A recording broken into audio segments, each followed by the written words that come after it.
Hi అండి, welcome back to Yasin food diaries. ఈరోజు వీడియోలో ఒక టేస్టీ పన్నీర్ కుర్మా రెసిపీని మీతో షేర్ చేసుకోబోతున్నానండి. Restaurant style paneer kurma recipe చాలా సింపుల్గా, చాలా ఈజీగా ఇంట్లోనే తయారు చేసుకోవచ్చు.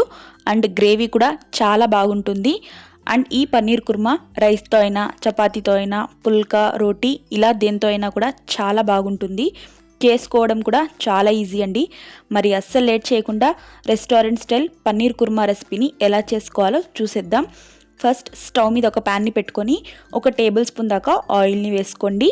మీరు ఈ ఆయిల్ ప్లేస్లో బటర్ అయినా వేసుకోవచ్చండి. ఆయిల్ హీట్ అయ్యాక ఇందులోకి 200 గ్రామ్స్ దాకా పన్నీర్ని తీసుకొని ఇలా మీడియం సైజులో క్యూబ్స్లా కట్ చేసుకొని తీసుకోండి. ఇప్పుడు ఇందులోనే 1/2 టేబుల్ స్పూన్ దాకా సాల్ట్, ఇంకా 1/2 టేబుల్ స్పూన్ దాకా పసుపుని వేసి ఫ్రై చేయండి. పన్నీర్ క్యూబ్స్ అన్నీ కూడా గోల్డెన్ షేడ్ వచ్చేంత వరకు మంటని మీడియం ఫ్లేమ్లో పెట్టుకొని రెండు వైపులా చక్కగా ఫ్రై చేసుకోవాలి. ఇలా ఒకవైపు గోల్డెన్ షేడ్ రాగానే రెండో వైపుకు ఫ్లిప్ చేసి రెండో వైపు కూడా గోల్డెన్ షేడ్ వచ్చేంత వరకు ఫ్రై చేసుకోవాలి. ఇలా ఒక 2 మినిట్స్ ఫ్రై చేశాక ఈ పన్నీర్ క్యూబ్స్ అన్నిటినీ కూడా ఒక ప్లేట్లోకి ట్రాన్స్ఫర్ చేసి ఈ పన్నీర్ క్యూబ్స్ని పక్కన పెట్టేసేయండి. ఇప్పుడు స్టవ్ మీద అదే ప్యాన్ని పెట్టుకొని మరొక టేబుల్ స్పూన్ దాకా ఆయిల్ని వేసుకోండి. ఆయిల్ హీట్ అయ్యాక ఇందులోకి స్పైసెస్ని వేసుకోండి.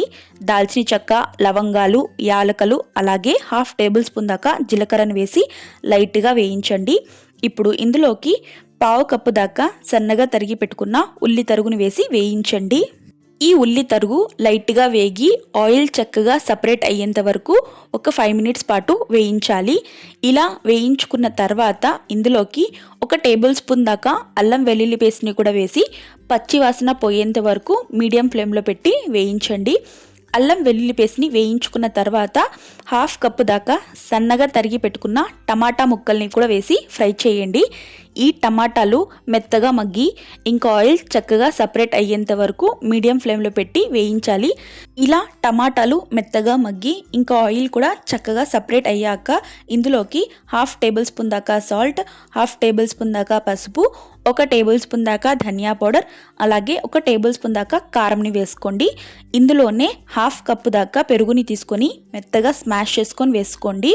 ఈ మసాలాలన్నిటినీ కూడా ఒక్క 5 మినిట్స్ పాటు మీడియం ఫ్లేమ్లో పెట్టి ఫ్రై చేసుకోవాలి. ఇలా ఫ్రై చేసుకున్న తర్వాత ఇప్పుడు ఇందులోకి మనం వేయించి పక్కన పెట్టుకొని ఉన్న పన్నీర్ క్యూబ్స్ని వేసి కుక్ చేయండి. మంటని మీడియం టు హై ఫ్లేమ్లోకి టర్న్ అవుట్ చేసుకొని ఒక్క 5 to 10 మినిట్స్ పాటు కుక్ చేయండి. ఇలా ఒక 10 మినిట్స్ కుక్ చేసుకున్న తర్వాత మూత తీసి చూడండి, ఆయిల్ చక్కగా సపరేట్ అయిపోయింది. ఇప్పుడు మరొకసారి అంతా బాగా కలుపుకొని నెక్స్ట్ ఇందులోకి 3 పొడుగ్గా చీల్చిన పచ్చిమిర్చిని వేసుకోండి. అలాగే 2 టేబుల్ స్పూన్ల దాకా క్రష్ చేసిన కసూరి మేతి, ఇంకా 1/2 టేబుల్ స్పూన్ దాకా గరం మసాలా పొడిని వేసుకోండి. ఇంకా 1/2 టేబుల్ స్పూన్ దాకా జీలకర్ర పొడి, అలాగే గ్రేవీ కన్సిస్టెన్సీకి సరిపోయే వాటర్ని కూడా వేసి మరొకసారి అంతా బాగా కలుపుకొని మూత పెట్టి కర్రీ దగ్గరికి అయ్యి ఇంకా పన్నీర్ కూడా సాఫ్ట్గా ఉడికేంత వరకు మరొక 5 మినిట్స్ పాటు మీడియం ఫ్లేమ్లో పెట్టి ఉడికించండి. ఇలా ఒక 5 మినిట్స్ మీడియం ఫ్లేమ్లో ఉడికించుకున్న తర్వాత మూత తీసి చూడండి, కర్రీ కూడా దగ్గరికి అయ్యి ఇంకా పన్నీర్ కూడా చక్కగా ఉడికిపోయింది. ఇప్పుడు మరొకసారి అంతా బాగా కలుపుకొని ఇందులోకి ఫైనల్గా 2 టేబుల్ స్పూన్ల దాకా సన్నగా తరిగి పెట్టుకున్న కొత్తిమీరని వేసి మరొక 2 మినిట్స్ పాటు మీడియం ఫ్లేమ్లో ఉడికించుకొని స్టవ్ ఆఫ్ చేసేసి ఈ పన్నీర్ కర్రీని పక్కకు దించేసేయండి. అంతే అండి, restaurant style paneer korma ready అయిపోయింది. చాలా చాలా చాలా బాగుంటుందండి. డెఫినెట్గా ప్రతి ఒక్కరూ ట్రై చేయాల్సిన రెసిపీ. చపాతీతో కానీ, రైస్తో కానీ, రోటీ, పుల్కా, బిర్యానీ ఇలా ఎందులోకైనా కూడా చాలా టేస్టీగా ఉంటుంది. సో మీరు కూడా ఈ పన్నీర్ కుర్మాని డెఫినెట్గా ట్రై చేయండి. ట్రై చేసి టేస్ట్ చేశాక మీ ఫీడ్బ్యాక్ని నాతో షేర్ చేసుకోవడం మాత్రం అస్సలు మర్చిపోకండి. వీడియో నచ్చితే లైక్ చేయండి, ఫ్రెండ్స్ అండ్ ఫ్యామిలీతో షేర్ చేయండి. ఇలాంటి మరిన్ని క్విక్ అండ్ టేస్టీ రెసిపీస్ కోసం యాసిన్ ఫుడ్ డైరీస్ని సబ్స్క్రైబ్ చేసుకోండి.